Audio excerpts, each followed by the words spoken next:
시편 91편 14절부터 16절 말씀 우리 같이 한 목소리로 읽습니다. 하나님이 이르시되 그가 나를 사랑한즉 내가 그를 건지리라. 그가 내 이름을 안즉 내가 그를 높이리라. 그가 내게 간구하리니 내가 그에게 응답하리라. 그들이 환난 당할 때에 내가 그와 함께하여 그를 건지고 영화롭게 하리라. 내가 그를 장수하게 함으로 그를 만족하게 하며 나의 구원을 그에게 보이리라 하시도다. 아멘. 오늘 말씀 가운데 크신 은혜가 있기를 간절히 기도하고 소망합니다. 기도하는 마음으로 고백합니다. 하나님의 은혜가 지금 저에게 임하기를 기도합니다. 우리 옆 사람 축복하면서 하나님의 은혜가 지금 여러분에게 임하기를 기도합니다. 아멘. 갑자기 추워졌습니다. 우리 건강 각별히 유의하시기 바랍니다. 감기 조심하시고요. 요즘 좀 독감 주사가 좀 심하다고 그래요. 좀 증상이 있다고 하는데 오늘 독감 주사를 맞으러 간다고 하는데 좀 걱정이 좀 되긴 합니다. 힘을 내시고 기도해 주시기 바랍니다. 그래요. 시편 91편 말씀을 보게 됩니다. 시편 91편은요. 여러분들 말씀 쭉 읽어보면은요. 너무 은혜되는 말씀이에요. 하나님이 나를 지키시고 하나님 나를 돌보시고 하나님 나를 살피시고 우리가 오늘 14절과 15절 16절 말씀 3절 말씀만 읽었지만 이 3절 말씀만 반복해서 읽어도 어때요? 마음이 위안이 돼요. 어때요? 하나님이 나를 인도하시고 나를 사랑하시고 건지시고 내 이름을 또 알고 계시고 내가 그를 높이리라 이렇게 하나님이 우리에게 말씀해 주신다는 게 참 얼마나 좋은 일인지 모릅니다. 우리가 어떤 사람인지 알아야 돼요. 우리가 하나님의 보호하심 아래에 사는 사람이다. 그 고백이 담겨 있는 게 시편 91편 말씀입니다. 오늘 말씀처럼 정말 우리 모두는요 하나님의 보호하심 아래에 있는 줄 믿습니다. 그래서 오늘 하루 살아가실 때에 내가 어떤 사람인데 내가 하나님의 보호하심 아래에 있는 사람인데 그런 사랑을 느끼면서 누리면서 살아가시기를 간절히 축원합니다. 이런 믿음이 있으면은요 하나님을 향한 고백이 다를 수밖에 없어요. 예전에 그런 영화 여러분들 보셨을 겁니다. 만화 영화인데요. 이집트 왕자라는 만화 영화 다들 보셨을 거예요. 제가 그 만화 영화를 보면서 굉장히 인상 깊게 봤던 장면이 하나 있습니다. 뭐냐면 그 마지막 그 10번째 재앙이 있죠. 장자를 하나님의 사자가 와서 치는 재앙의 장면이 있어요. 하늘에서 하얀 뭔가가 내려와요. 사실 영화니까 그렇게 표현이 되었을 것이고 실제로는 아마 눈에 보이지 않았을 겁니다. 하나님의 사자가 우리가 눈에 볼 수가 없으니까. 근데 이제 그 하얀 어떤 하나님의 영으로 상징되는 것이 이집트 전역에 싹 내려와요. 내려오는데 그게 집집마다 막 퍼지면서 이제 장자를 이제 치는 일을 하는 장면이 있어요. 근데 제가 너무 인상 깊게 봤던 장면이 뭐냐면 이집트를 치면서 히브리 민족의 집을 지나갈 때는 문설주에 어린 양의 피가 발라져 있는 것을 보고 영이 왔다가 싹 사라집니다. 물러가요. 근데 물러가는데 그거를 누가 봐요? 누가 보냐면 창문 너머로 창문이 다 이제 어떻게 이제 팻말 같은 걸로 다 막아가지고 밖에 이제 못 보게 만드는데 그 틈 사이로 보이잖아요. 그러니까 어린 아이들이 그 틈 사이로 이렇게 해가지고 보는 장면이 있어요. 그래서 그 하얀색 어떤 하나님의 영이 싹 지나가다가 지나가는 것을 그 집을 비껴가는 것을 그 집에 살고 있는 이스라엘 민족의 어린이가 막 이렇게 봐요. 그래서 그 보는 거를 엄마가 보지 말라고 끌어당기는 모습이 나오거든요. 그 모습을 문득 생각이 나더라고요. 자고 일어났어요. 근데 그때 당시 히브리 민족들은 잠을 못 잤겠죠. 무슨 일이 있을 걸 알고 있기 때문에. 근데 그 아이가 그 장면을 봤다라고 상상을 해본 거예요, 혼자. 야, 그러면 그 아이는 평생 어떤 마음으로 살까요? 하나님의 영이 저렇게 나타나서 사람을 치니까 자고 일어났더니 이집트의 백성들이 많은 사람들이 곡소리가 났다는 것을 온몸으로 알 거 아니에요. 체감을 했을 거 아니에요. 야, 그 하얀색 무언가가 왔다 갔더니 야, 이렇게 난리가 나는구나라는 그 장면이 문득 생각이 나는 거죠. 그 모습을 봤던 그 아이는 평생토록 어떤 삶을 살았을까? 야, 하나님은 어떤 하나님이에요? 치시는 하나님이구나. 무서운 하나님이구나. 그런 생각을 하며 살 수밖에 없겠더라는 거죠. 그리고 출애굽 과정 중에서 홍해를 가르는 것을 보니까 어때요? 사람들이 눈으로 보잖아요. 홍해를 가르는 것을 보니까 사람들이 믿을 수밖에 없어요. 와, 하나님 대단하시다. 그리고 여러 가지 기적들이 있죠. 만나의 기적들, 초자연적인 기적들, 구름 기둥, 불 기둥 기적들, 물을 주시는 기적들 메추라기를 주셨던 그런 기적들 눈으로 보니까 야, 하나님 대단하시다 믿을 수밖에 없잖아요. 그런데 그 사람들이 그것을 다 오감으로 봤으면서도 그 사람들이 끝까지 의심하지 않고 하나님을 믿던가요? 안 믿어요. 그렇게 봤음에도 불구하고 구름 기둥과 불 기둥이 바로 옆에 서 있음에도 불구하고 의심을 한다라는 게 참 대단한 민족인 것 같아요. 저렇게 의심하는 민족들이. 하나님은 사실 믿어야지, 믿을 수밖에 없잖아요. 왜냐하면 2절에 이렇게 고백하고 있잖아요. 2절에 나는 여호와를 향하여 말하기를 그는 나의 피난처요 나의 요새요 내가 의뢰하는 하나님이라 하리니. 그런 초자연적인 현상을 믿으면 이렇게 믿을 수밖에 없지 않겠습니까? 믿어야지요. 나의 피난처요 요새요. 3절도 마찬가지예요. 이스라엘 백성들이 고백합니다. 여러분 91편 3절 말씀 같이 한번 읽어볼까요? 시작. 이는 그가 너를 새 사냥꾼의 올무에서와 심한 전염병에서 건지실 것이미로다. 믿을 수밖에 없잖아요. 근데 문제는요, 이렇게 믿는다고 고백을 하면서도 사람들은 마음속에 의심을 한다라는 거예요. 와, 대단하다. 하나님 위대하다. 놀랍다. 야, 믿어야지 결심을 합니다. 나는 하나님의 그늘 아래 쉬어야지. 전능자의 그늘 아래 살 거야. 하나님은 나의 피난처시고 요새시여. 여기 있기만 하면 아무 문제 없어. 그렇게 고백을 하지만 의심을 한다라는 거예요. 이게 참 안타까운 일이죠. 저와 여러분들은요 모두 그렇게 고백하시기를 축원합니다. 오늘 말씀처럼 전능자의 하나님 그늘 아래에서 쉬시는 믿음의 성도님들, 나는 하나님을 믿겠습니다 고백하는 성도님들 되시기를 간절히 축원합니다. 때때로 투덜거릴 수는 있습니다. 하나님 어디 계시냐고 원망할 수는 있습니다. 많은 사람들이 그래요. 하나님 날개 그늘 아래에 있으면 숨어 있다면요 문제가 없어야 되는 거 아니냐라고 믿는 자들에게 말을 합니다. 여러분들 어떠십니까? 어려움의 상황 속에서도 오늘 시편 91편의 말씀, 나는 하나님의 보호하심 아래에 있고 하나님의 전능하신 그늘 아래에 머물고 있습니다. 위기의 상황에서도 이 고백을 하실 수 있으시겠습니까? 이게 정말 어려운 일이잖아요. 어려운 일이잖아요. 정말 어렵지만 반드시 그렇게 고백하시기를 축원합니다. 오히려 의심이 일어나고 걱정이 우리를 지배하는 것 같이 여겨질 때 오히려 하나님을 더 붙잡으시기 바랍니다. 그 하나님이 어떤 하나님인지 우리에게 보여주고 있는데요. 4절 말씀, 91편의 4절 말씀을 같이 한번 읽겠습니다. 시작. 그가 너를 그의 깃으로 덮으시리니 내가 그의 날개 아래에 피하리로다. 그의 진실함은 방패의 손방패가 되시나니 라고 나와 있어요. 하나님은 어떤 분이신지 4절에 나와 있죠. 여러분들 표시를 해두시면 좋겠습니다. 그의 진실함은 이라고 나와 있는 부분이 있습니다. 그의 날개 아래 피하리로다. 그리고 그의 진실함은 그분이 어떤 분이시다. 그는 진실하신 분이시다. 진실하신 분이시다. 그리고 그 진실하신 하나님이 어떻게 우리를 지키시는지 우리에게 구체적으로 설명해 주고 있는 말씀이 있어요. 근데 자세히 봐야 되는 말씀이 5절 6절 말씀이거든요. 여러분 5절 6절 말씀 한번 봐보십시오. 이 말씀을 잘 봐야 되는 이유가 있어요. 자, 5절과 6절 말씀 같이 읽겠습니다. 시작.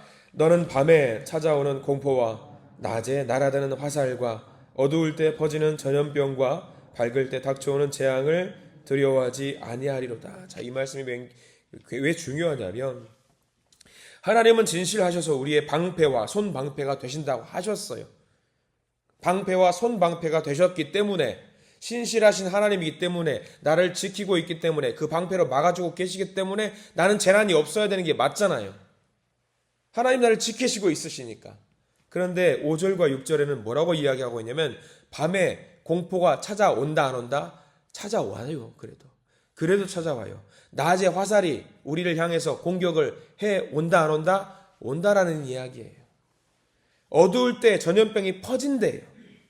그리고 밝을 때에 재앙이 있답니다. 공포가 있고 화살도 있고 전염병도 있어요. 닥쳐오는 재앙도 물론 있다라는 거예요. 하나님이 막아주고 계심에도 불구하고 이걸 우리가 잘 봐야 돼요.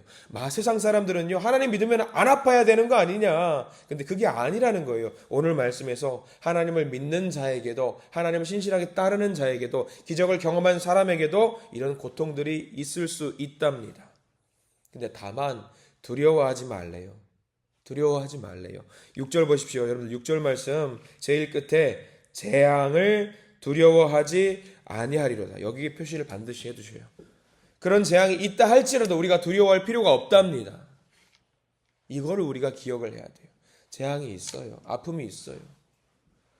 하나님 믿는 사람들 절대 병원 갈 일 없게요. 아니요, 있어요.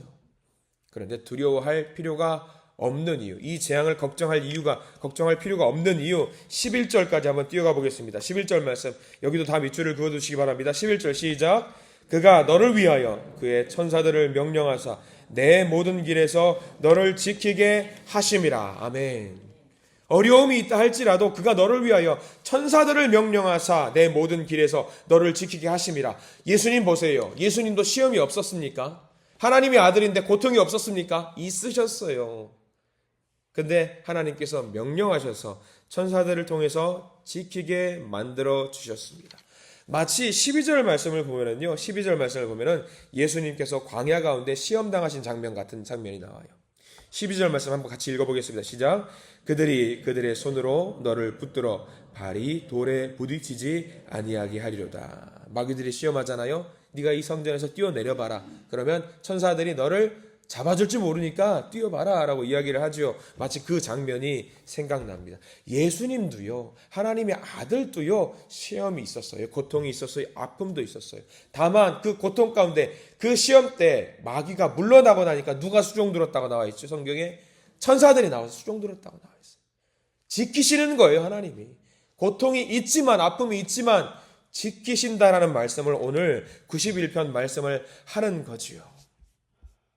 여러분 기억하셔야 돼요. 우리가 분명히 알아야 돼요. 하나님께서 우리의 눈에 보이지 않는다라고 할지라도 멀리 계시는 분이 아니시고 천사들을 통해서 우리를 보호하시고 우리를 지키시고 그 전능자의 그늘 아래 쉬게 만드신다라는 사실을 반드시 기억하시기 바랍니다. 그래서 우리 15절 말씀 우리가 읽었던 본문입니다. 하나님이 어떻게 하신다? 우리를 어떻게 하신다? 자, 15절 읽겠습니다. 시작. 그가 내게 간구하리니 내가 그에게 응답하리라. 그들이 환난 당할 때에 내가 그와 함께하여 그를 건지고 영화롭게 하리라. 아멘. 얼마나 큰 위로의 말씀인지 몰라요. 내가 비록 지금 말할 수 없는 어려움에 빠져 있고 위기에 처해 있다고 할지라도 하나님께서 나를 버리신 것이 아니라 여전히 나와 함께 하신다라는 이야기입니다. 여러분들 모래 위에 발자국 이야기 아실 겁니다. 모래 위에 발자국. 예수님과 너무 내가 행복할 때, 즐거울 때에 예수님과 오손도손 대화를 나누면서 손을 붙잡고 마냥 행복한 모습으로 걸어가요. 모래사장 뒤에 한참 행복한 모습으로 잠깐 뒤를 봤더니 발자국이 몇 개 있지요? 몇 인분? 2인분이 있어요. 2명분이 있습니다. 행복할 때는 분명히 2명분이 있습니다. 아, 하나님 나와 함께 하시니까 너무 좋다. 근데 내가 너무 힘들 때, 고난의 때에 뭔가 외로워요. 그래서 뒤를 돌아봤더니 발자국이 몇 인분? 1인분이 있는 거예요. 이럴 줄 알았어. 우리 주님은 내가 힘들 때에 나를 팽개쳐 놓고 가시는 분이셔 라고 해서 절망에 빠져 있는데 갑자기 앞에서 음성이 들려와요. 알고 봤더니 주님이 나를 업고 가셔요. 너 무슨 소리 하고 있는 거야? 저 발자국은 네 거 아니야. 저 발자국은 내 발자국이잖아. 내가 지금 너를 업고 가고 있잖아. 너 힘들까봐, 그래서 일어서지 못할까봐 내가 업고 가고 있는 게 무슨 소리야? 그래, 주님의 발자국이었어요. 나를 업고 가시는 발자국. 그게 오늘 우리가 읽었던 15절 말씀이잖아요. 환난 당할 때에 내가 그와 함께하여 그를 건지고 영화롭게 하리라. 주님께서 고난 중에 우리와 함께 하시겠다는 말씀이 바로 오늘 말씀입니다. 이게 바로 전능자의 그늘이에요. 하나님의 보호하심입니다. 얼마나 감사한지 몰라요. 우리들이 알고 있는 특징 중에 여러분들 성경에서 지난번에 잠깐 살펴봤습니다. 성경에서 가장 온유한 사람이 누구였죠? 모세였습니다. 모세. 자, 그거의 힌트에서 이스라엘 성경에서 가장 형통한 자는 누굴까요? 요셉입니다. 성경에서 요셉을 두고 계속 형통한 자. 근데 여러분들 요셉의 인생을 보세요. 형통한 사람과 거리가 형통한 사람 같아요, 아니에요? 누가 봐도 형통한 사람 아니에요. 형들에게 인신매매 당해가지고 애국으로 팔려갔어요. 이게 무슨 형통한 인생이에요? 어딜 봐서 형통이에요? 형통 아닙니다. 어떻게 하나님 믿는 사람이 인신매매를 당해요? 하나님 믿는 사람이. 그런데 성경은 뭐라고 말하냐면요, 그를 형통한 사람이라고 말해요. 창세기 39장 2절 말씀, 제가 이것도 나중에 카카오톡으로 같이 공유할 텐데 창세기 39장 2절 말씀, 이런 말씀이 있어요. 요셉을 두고 여호와께서 요셉과 함께 하심으로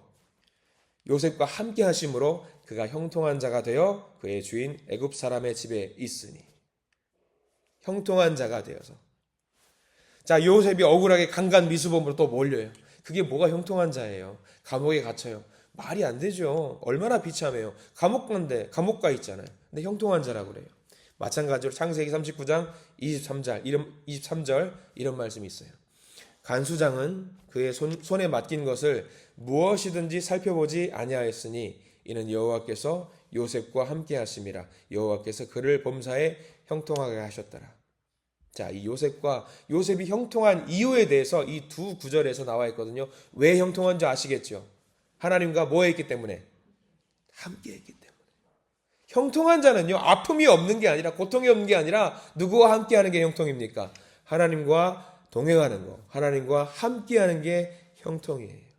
근데 세상 사람들은 형통은 어떤 단어만 떠올라요? 만사 형통만 떠올라서 내가 원하는 학교도 가고 내가 원하는 직장도 가고 내가 마음대로 돈도 벌고 내가 결혼도 마음대로 하고 원하는 집도 갖고 그거를 형통이라고 해요. 성경은 그게 아닙니다. 성경의 형통은요, 그런 것들이 없다고 할지라도 하나님과 함께하는 사람을 형통한 자라고 이야기를 하고 있어요. 이게 우리의 고백이 돼야 됩니다. 이게 우리의 고백이 돼야 돼요. 요셉이 결국은 하나님이 원하시는 목적지로 쭉 한 걸음 걸어가잖아요. 그래서 최종적인 목적지에 도달했을 때에 뒤를 돌아보니까 야, 정말 내 인생 하나님이 형통하게 만들어주셨구나. 이게 형통입니다. 그때는 억울해요. 그때는 아파요. 그때는 분도 나고 화도 나고 너무 아파요. 하나님 왜 그러세요? 그래요. 그런데 시간 지나고 보니까 이게 형통이 맞았어요. 이게 형통이 맞았어요. 가장 중요한 거, 믿는 자들, 주님이 함께 하시는가, 그게 열쇠입니다. 그게 열쇠예요. 내가 주님과 함께 한다고 믿는다면 그게 곧 형통한 자고요. 그게 곧 형통의 대를 가고 있는 거고요. 주님의 전능자의 그늘 아래 쉬고 있는 겁니다. 고통의 순간에는요, 근데 이 말씀 잘 안 들어와요. 목사님, 저 지금 너무 아프거든요. 하나님, 저 지금 너무 아프거든요. 이게 무슨 형통이에요.